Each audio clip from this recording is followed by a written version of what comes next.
Two motorcycles, 25 miles apart on one straight road, riding at each other. The first one does 20 miles an hour. The second does 30. Neither of them ever changes speed. And sitting on the front wheel of the slower one, there is a fly. When they set off, the fly takes off too, at 40 miles an hour, straight down the road to the other rider. It touches the other rider, turns round, comes back, touches the first one, turns round again. It keeps doing that while the road between them disappears, and the hops get shorter and shorter, until the two riders meet and there is nowhere left for it to fly. How far has the fly flown by then? This one gets handed to candidates in trading interviews, and it is a good one, because there are two honest ways to answer it. One of them adds up every single hop, and there are infinitely many of them, and it works. People really do it.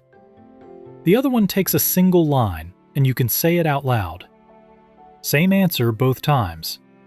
The only thing that separates them is which object you decided to look at first. Let us do it the long way first, because the long way is not stupid. It is only long. The fly leaves the slow rider and heads for the other one. The fly and that rider are coming at each other at 40 plus 30, which is 70 miles an hour, and the whole 25 miles is still between them. So the first hop takes 25 over 70 of an hour, and 40 times that is 14.29 miles. Now it turns round, but the road has changed underneath it. While the fly was flying, the two riders ate nearly 18 of those 25 miles between them, so only 7.14 are left. This time, the fly is heading for the 20-mile-an-hour rider, so those two close at 60, and the second hop is 4.76 miles. Turn round, 0.68, and it keeps going. Divide the third hop by the first, and you get 1/21st. Do that again 2 places along, and you get 1/21st again. It is the same fraction every single time, and it never stops. Watch the running total: 14.29, 19.05, 19.73. And here is the cruel bit. That first hop on its own is bigger than everything that comes after it put together, and not by a little. It is 2.5 times bigger. From the very first line, it feels like you are nearly finished. You are not nearly finished. You are never finished, because there is always one more hop. That long road is why this turns up in trading interviews at all. Plenty of people watching will grind that sum, land on the right number, and still not get the offer. Somebody across the table is writing while you talk, and what goes on the sheet is how you chose, not what you computed. 15 years recruiting in finance is where I learned what goes on that sheet. So I wrote the whole thing down. The Quant interview playbook. 4 tracks and 4 mock interviews with the scoring marked in the margin, so you can read what was noted while the candidate was still talking. Link is in the description. Now, the single line. Now put the fly out of your head. Cover it up. Look at nothing but the two riders. They start 25 miles apart. One of them is eating the road at 20 miles an hour. The other is eating it from the far end at 30. So the gap between them is not shrinking at 20, and it is not shrinking at 30. It is shrinking at 20 plus 30. 50 miles an hour. That is the entire trick, and it is one addition. 25 miles of gap, and it is vanishing at that rate. 25 divided by 50. Half an hour. Check it if you want to. By then the slow rider has covered 10 miles, and the fast one has covered 15. And 10 and 15 make 25. They have met. And notice what did not appear anywhere in that. The fly. The riders meet when they meet, whatever is going on in the air above them. Now let the fly back in. The fly never lands. It does not stop to think at the turns. It does not slow down for them. It is flat out from the first second to the last. And we have just worked out when the last second is. The riders meet after half an hour, so the fly is in the air for exactly that long. 40 miles an hour for half an hour. 40 times a half. 20 miles. Not a limit you have to argue about, not a rounded answer. Exactly 20. The whole zigzag, every one of those infinitely many hops, flattens into one straight bar. And at no point did you have to know where the fly was.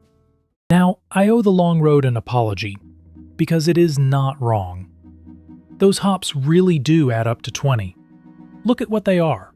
14.29, then 4.76, then 0.68, and each one is a 21st of the 1-2 places before it. So there is one list going 14.29, then cut by 21, then cut by 21 again, and a second list doing the same thing from 4.76. A list that keeps getting cut by the same fraction has a name. It is a geometric series, and it has a finite total you can write down in one step. There are two of them here, tangled together. Add them up that way, and you get 20. Not near 20, 20. But watch the running total climb from just over 14 towards 20, and never quite land on it. The full list adds to 20. Any piece of the list you actually finish writing does not. Every partial sum is short by something, and the something never reaches 0. The hop times do the same thing. The fly turns round infinitely many times, and yet if you add up how long each turn takes, you get exactly half an hour. Infinitely many of them, all done inside 30 minutes. It does not even matter which rider it starts on. Put it on the fast rider instead, and every single hop changes. The first one becomes 16.67. The total is still 20. There is a story people tell about this problem, and it is almost certainly too good to be true. Someone put it to a mathematician, who gave the answer back in a second. When they said, "Most people try to add up the hops," the mathematician said, "That is what I did." The whole series, in their head, in a second.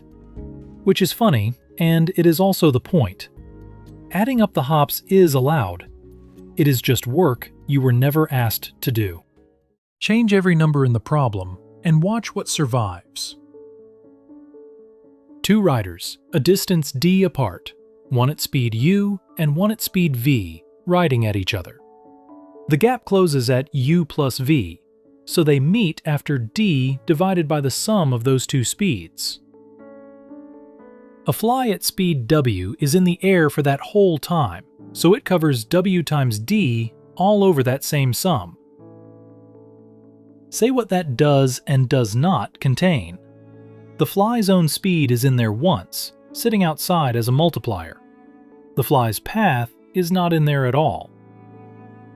Make the fly twice as quick, and its first hop grows from 14.29 miles to 18.18, and the total simply doubles. Make it slower, and the whole picture in the air changes, while the half hour does not move at all. So here is the move.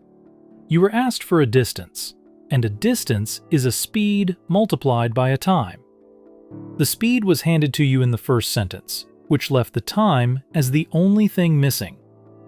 And the time did not belong to the fly. It belonged to the two riders, who had a much simpler life. Solve for the thing you already almost know, instead of the thing the question is pointing at. So what was this question actually for? Not the arithmetic. Everyone in that room can multiply 40 by a half. It is a stopwatch on one decision. When someone asks you for a quantity, do you go straight at it, or do you look around the problem for the quantity that is already pinned down? The fly was the interesting object. The gap was the knowable one. And that habit has nothing to do with flies. It is the same habit as working out how long a queue will take from how fast it is being served, rather than following one person all the way through it. Knowing how to answer this today helps.